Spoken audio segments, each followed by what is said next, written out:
대한민국 잠수함 대만 수출 추진설의 진상은? 국내 조선업체들이 대만 잠수함 도입 사업에 뛰어들었다. 대우조선해양과 현대중공업은 팀을 구성해 대만 해군의 브리핑까지 진행한 것으로 알려졌다. 25일 대만 언론에 따르면 대우조선해양과 현대중공업이 참여한 한국 대표단은 이달 16일 정부의 기술 수출 허가를 받고 서울 타이베이 대표부에서 대만 해군을 상대로 간단한 브리핑을 가졌다. 현재 대만이 수입할 잠수함은 2,000톤급 잠수함으로 8척가량이다. 한국 대표단은 인도네시아에 세척이 수출된 209급 TR-1400 모델을 대만 해군에 제시한 것으로 알려졌다.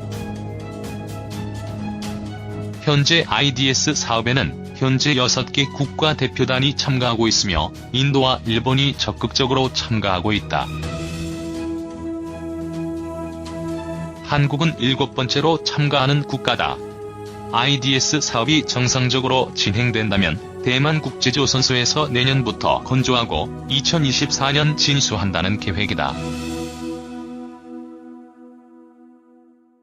대만은 최근 중국의 군사적 위협에 대비하고자 내년 국방 예산을 대폭 늘려 5년 만에 처음으로 국내 총생산의 2%를 넘기기로 했다. 내년 국방 예산을 올해 3,277억 대만 달러에서 5.6% 많은 3,460억 대만 달러로 확정했다고 밝혔다. 대만의 국방 예산이 전체 GDP에서 차지하는 비중이 올해 1.84%에서 2.16%로 올라가게 됐다.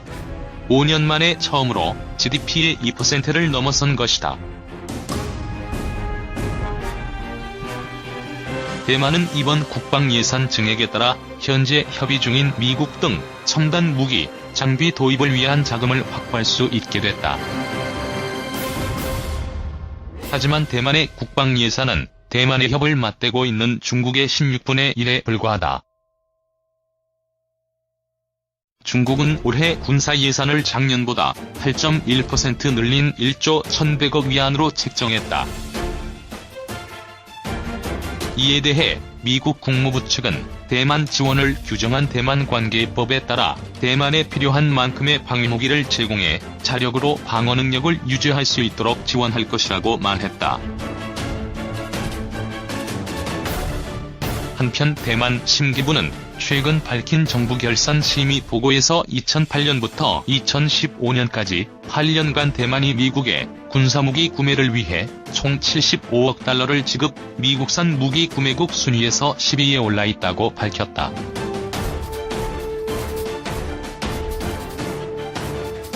김대영 한국국가전략연구원 연구위원은 인도네시아에 잠수함을 수출했던 실적이 있었던 만큼 다른 나라와의 경쟁에서 뒤처질 가능성은 없지만 사업에 참여했다는 것만으로도 중국 정부에 상당한 압력이 예상된다고 말했다. 이 카이풍고 한국의 로키드마틴 꿈꾸는 김승현 회장. 한화그룹의 주력 방산 계열사인 한화테크위는 7월 1일 회사를 4개로 쪼개는 물적 분할을 단행했다. 기존의 방산과 에너지 장비, 산업용 장비 부문을 각각 신설업체인 한화지방방산과 한화파워시스템, 한화정밀기계에 넘긴 것이다. 존속 법인인 한화테크위는 항공 엔진과 시큐리티 사업만 담당하게 됐다. 지난해 5월 두산그룹에서 인수한 한화디펜스의 지분 100% 역시 한화테크윈에서 한화지방방산으로 넘겼다. 덕분에 한화그룹 방산 부문은 김승현 회장 주식회사 한화에서 한화테크윈에서 한화지방방산에서 한화디펜스로 이어지는 수직 계열화가 완성됐다. 2015년 삼성과의 빅딜을 통해 삼성테크윈과 삼성달러스 등을 인수한 지 2년여 만이다. 당시까지만 한화테크윈은 적자에 허덕였다. 2015년 2조 6,134억 원의 매출과 595억 6천만 원의 영업 손실을 기록했다. 2016년 한화테크윈의 매출은 3조 5,189억 원으로 34.7%나 증가했다. 영업이익은 1,507억 원으로 적자에서 흑자로 전환됐다.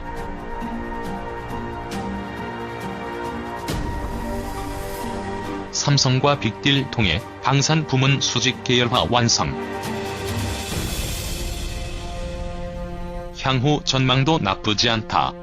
금융정보 제공업체 FN가이드에 따르면 올해 한화테크윈의 매출은 4조 원대를 돌파할 것으로 예상된다.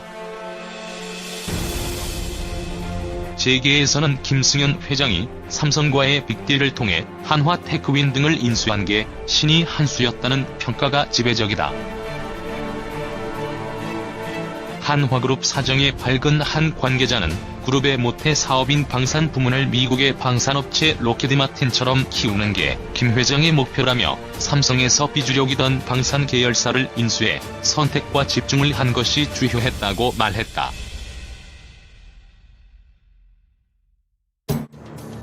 실제로 김 회장은 최근 몇 년간 M&A를 통한 방산 부문 외연 확장에 공을 들였다. 지난해 5월 두산의 방산 계열사인 두산 DST를 인수했다. 7월에는 프랑스 방산업체 탈레스가 보유한 한화텔레스의 지분 50%를 2,880억 원에 넘겨받았다.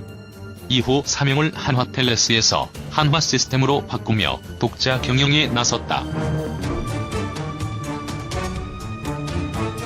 9월에는 미국의 항공기 엔진 제작사인 프렛 앤드 휘트니의 싱가포르 생산법인 지분 30%를 인수하기도 했다. 이런 상황에서 방산 부문 주력 계열사인 한화테크윈의 물적 분할을 단행해 배경이 주목되고 있다. 한화그룹 측은 글로벌 항공 방산업체로 도약하기 위해 사업을 재조정한 것이라고 설명했다. 하지만 재계에서는 이번 물적 분할이 김 회장의 수건인 한국항공우주산업의 인수를 위한 사전 포석이 아니겠냐는 시각이 나오고 있다. 카이는 1999년 삼성과 대우, 현대의 항공산업부가 통폐합되면서 출범했다. 현재 KT-1 기본훈련기와 T-50 고등훈련기, FA-50 경공격기, 수리온 등 군용 전투기와 헬기 등을 제작,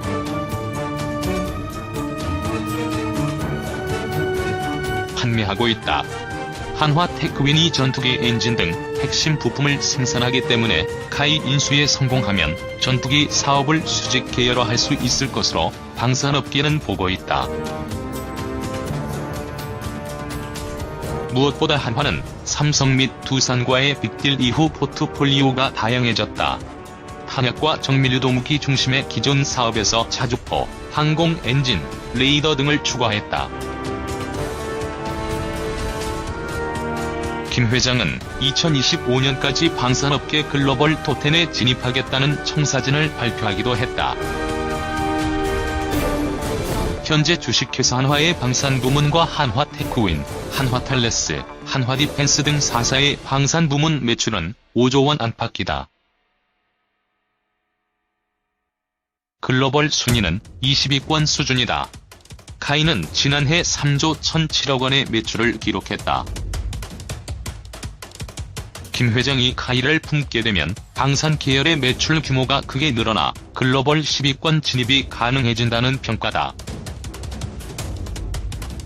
한화그룹이 글로벌 방산 기업으로 성장하기 위해서라도 카이는 포기할 수 없는 상황인 것이다. 때문에 한화테크윈은 그동안 카이 민영화 계획이 발표될 때마다 유력한 인수 후보로 거론됐다. 한화그룹 측도 관심이 있는 것은 사실이라고 말했다. 지난해 초까지 카이의 최대 주주는 한국산업은행이었다. 뒤를 이어 한화테크윈, 현대차, 두산 DST 등이 주요 주주였다. 한화테크윈이 이들 기관이나 기업의 지분을 인수하게 되면 최소 비용으로 경영권을 확보할 수 있게 되는 것이다.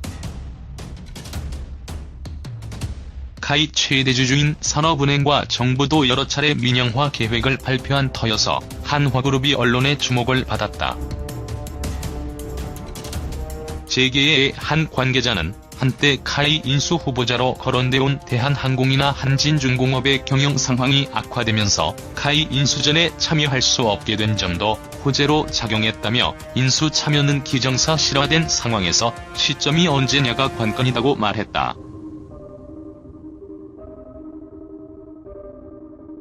카이 최대 주주 산업은행서 수출입은행 변경 주목.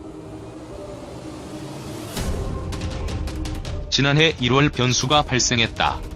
한화테크윈이 카이 보유 지분 중 4%를 매각한 것이다.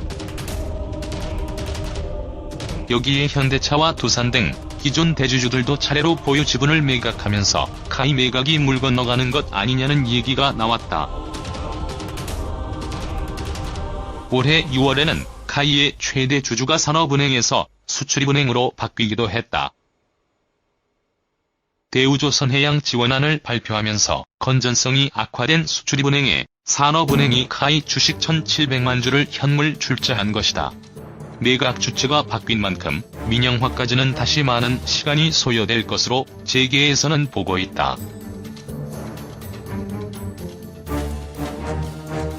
카이 인수를 위한 재원 마련도 변수로 떠오르고 있다.